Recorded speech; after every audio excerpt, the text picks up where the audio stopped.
Not every legend burns out. Some step away. Before Earth, Wind & Fire became a global phenomenon, before the spectacle, before the gold records and the world tours, there was a sound that felt spiritual. A saxophone that didn't shout, it spoke. This is a story of a founding member of Earth, Wind & Fire, a musician whose influence is still felt, and a man who chose inner peace over the spotlight. The centerpiece of today's video is all about Andrew Woolfolk. Now before we start, let's be sure to leave a like on the video, subscribe to the channel, and push that notification bell to be sure you won't miss out on any more uploads. Now without further ado, let's cue that intro.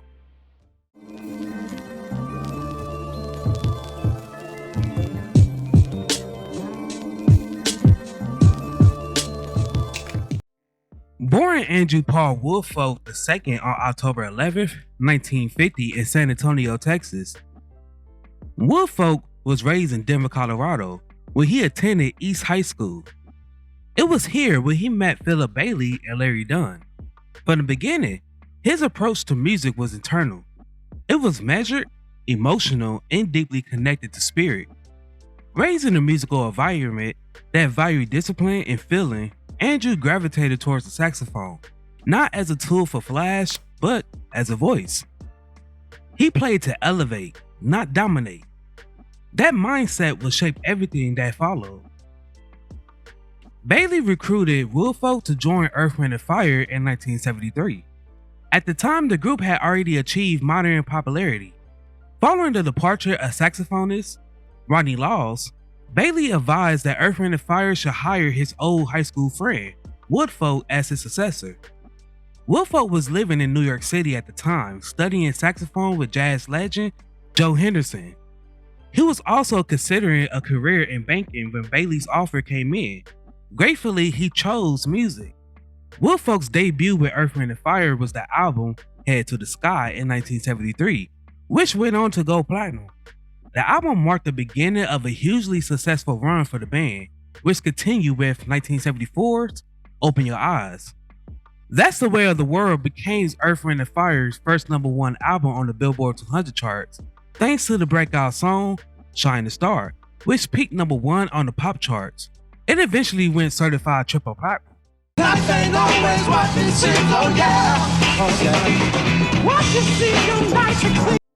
Earth, Wind & Fire maintained an impressive degree of success throughout the 70s. However, their popularity declined slightly in the early 80s. Following the release of 1983's Electric Universe, Earth, Wind & Fire went on a brief hiatus.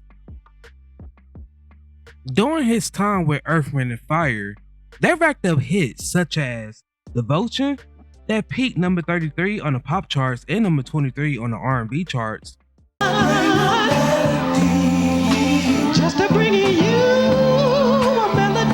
That's the Way of the World, that peaked #12 on the pop charts and #5 on the R&B charts.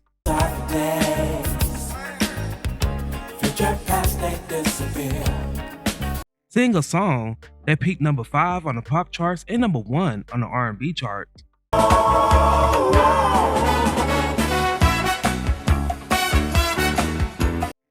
Getaway, that peaked #12 on the pop charts and #1 on the R&B charts.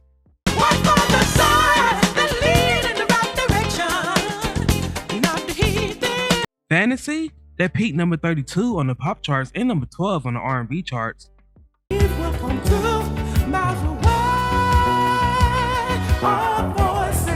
Got to Get You Into My Life, that peaked #9 on the pop charts and #1 on the R&B charts.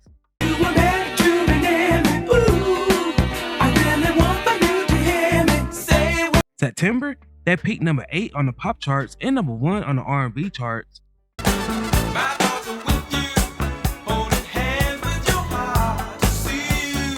Boogie Wonderland, that peaked #6 on the pop charts and #2 on the R&B charts.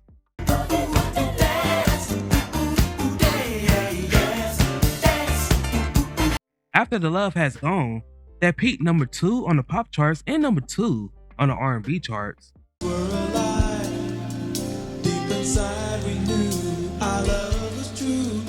And Let's Groove, that peaked number 3 on the pop charts and number 1 on the R&B charts, to mention a few.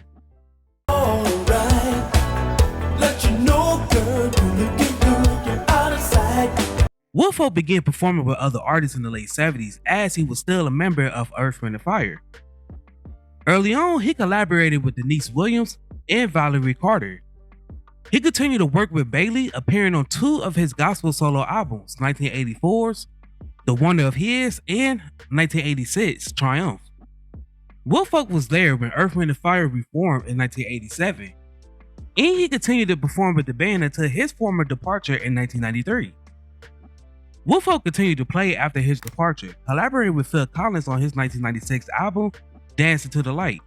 He also toured with Collins briefly.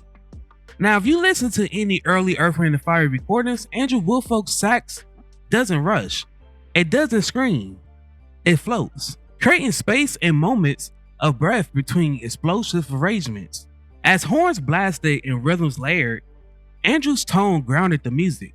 He reminded listeners that soul music isn't just movement, it's meditation. Andrew Woolfolk didn't leave behind controversy, he left behind tone. A reminder that music doesn't always have to shout to be powerful. That contribution isn't measured by volume or visibility. His influence lives in the emotional balance of early Earth, Wind & Fire, the spiritual undercut of their messages, and the space he left behind. Andrew Woolfolk chose something rare. He chose wholeness, and because of that, his story stands apart. Not every legends phase out. Some stepbacks are complete.